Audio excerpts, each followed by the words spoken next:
Hello, my friend. Do you just love it when your creativity and magnetism is just flowing and it's going really well?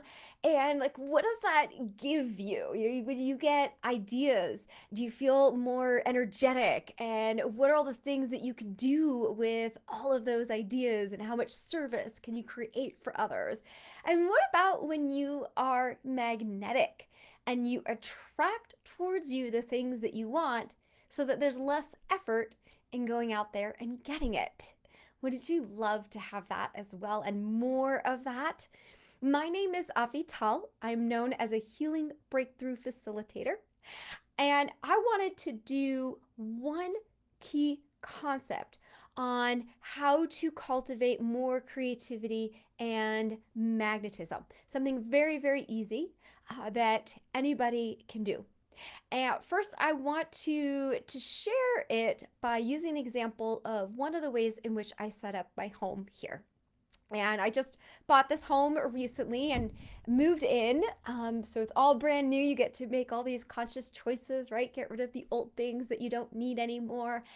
Well, what you don't see is that in the living room, there's really high ceilings. Like it's probably like 3 stories high as how high the ceilings are. And most of the walls are white. There's a blue one behind me, but most of the walls are white, especially in the living room with the really tall ceilings. And there's this giant window, so there's lots of light that comes in. And normally when I set up a home, I like there to be some white space because it kind of gives me a headache to have too much going around and it distracts my mind. So I'm already giving you the hint on what the key concept is. But here I am for really the part that's one above the 1 story and up. There's a ledge where the AC and the heating duct goes through, and it creates a ledge. So there's a platform above there. I left the walls almost everywhere completely white, especially above the ledge. Like that part is completely white. There are some high things on the other side. White, nothing there. And I kind of like having that much white space, anyways, again, so it doesn't overwhelm my brain. But I was also thinking about how annoying it would be to have to get up there and dust things and get a really high ladder all the time because it's pretty high up and not easy to access. But also, just when you're setting up a new home, you don't need to do everything at once. So I didn't need to think about it. I cannot tell you how many people come into my home and they look around and this is really nice. I have all this great artwork up. And then up there, they're just wondering, well, what are you going to do up there? And everyone who comes has all of these different ideas of what I can do up there. There can be a loft up there, there could be storage up there, it can be a butterfly sanctuary, and we'll just apply a glass or some netting, and all these butterflies can fly around. But maybe that's too much maintenance, so maybe I can get these fake butterflies that are battery operated with a remote control. So again, I don't have to climb up there to turn on the lights if I want to turn on lights. And I could host a kirtan, like a chanting thing, and people could sit around on the ledge, but maybe that's not safe, so we create a railing.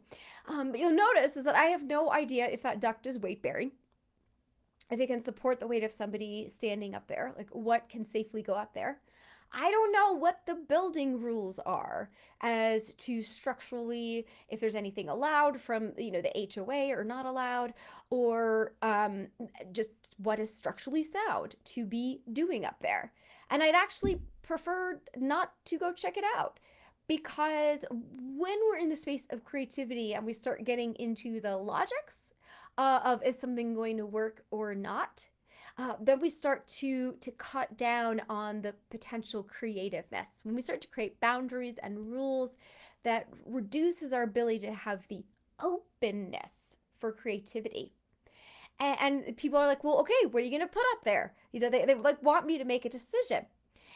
But again, I mentioned I kind of like having some open space. And once I put something there, it ends that conversation. And maybe it would develop a new conversation, but it ends that conversation of a blank palette, of a blank slate where we could put anything there. So you're getting the idea here that the key that I wanted to share about how to have more creativity and magnetism is by simply leaving open space. I'm talking about the wall. Now, in meditation, the way that I teach is we have all these techniques which really help us let go of all the thoughts in our mind and relax and focus.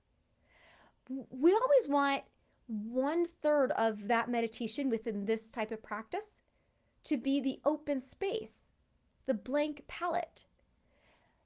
It gives the body time for everything to assimilate, for all the shifting and changing that's happening, to integrate within our being. We take rests, right? So that we can relax and let go. Some of us spend time alone. I'm like a sponge, right? So I pick up a lot of things from other people, right? I could feel everything going on with other people. And so me having that time alone, it's like squeezing back out the sponge. And that's what the open space does. It helps me let go. And then it makes sure that I'm doing what I call internally sourcing, coming from within for my own beliefs in who I am and what I'm going to do in life and how I'm going to live life, rather than it coming from outside. So that's another tip of when you have that open space.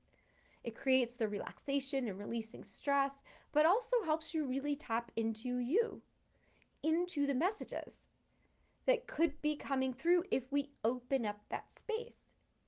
We have a culture where we're very used to filling up space. Now, this is actually really fun because when I was traveling in Mexico, and some of you might have read the blog post that I wrote on this, and I think it's Adventures in Barranca del Cobre. I don't remember the name of the blog post. I'll find it and post it below the video. But it's a story of when I was backpacking Barranca del Cobre in Mexico. It's 4 times the size of the Grand Canyon. I think you just don't see it all in one view, so that's why it's not as well known. And when I got through this whole backpacking adventure, the whole story is wonderful. But when I got to the certain point, and our guide said, just go to the next town. It's about 30 minutes away, and then ask somebody for a ride to the next town, so that you could take the shuttle out of the mountain. And we finally realized, well, we need to talk to the strangers in this town if we're going to get the ride. They offered us the ride, and they said, come up to our porch and have a popsicle. So we're sitting on their porch, and they're just sitting there. It's the middle of the day. It's pretty hot. And they're just sitting there not doing anything. And we're kind of like, oh, when are we going? So they had to wait for the truck to come back because the men were using it at work. And un ratito, in a little bit. That went on for 2 hours. And all we did was sit there. And I tried talking to them because I know Spanish, but their language or their dialect was a little bit different because it was way deep in this remote canyon. So we couldn't communicate much. They didn't feel a need to communicate much with each other. And we just sat there.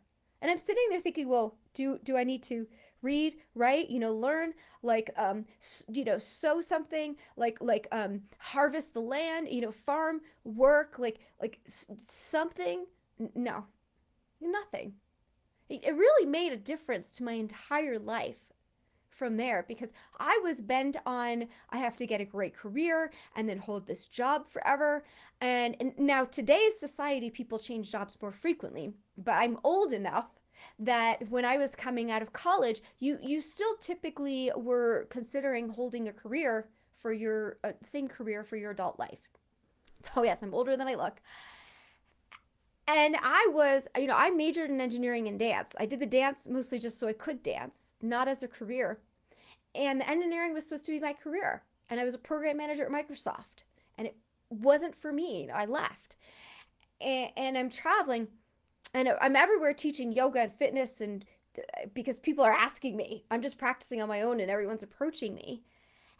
And I just so much of what happened in that moment opened up my mind to say, we could be content. I mean, they looked content. They looked happy.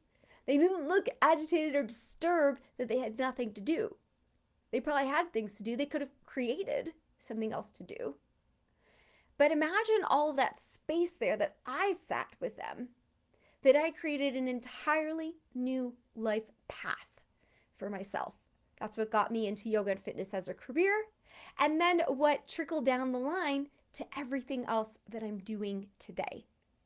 So amazing what that open space can do. And that was in that one moment. I took a few months, I took pretty much a year to travel around the world and reassess my life. Some of you wonder, like, what should I do with my life? What's my purpose?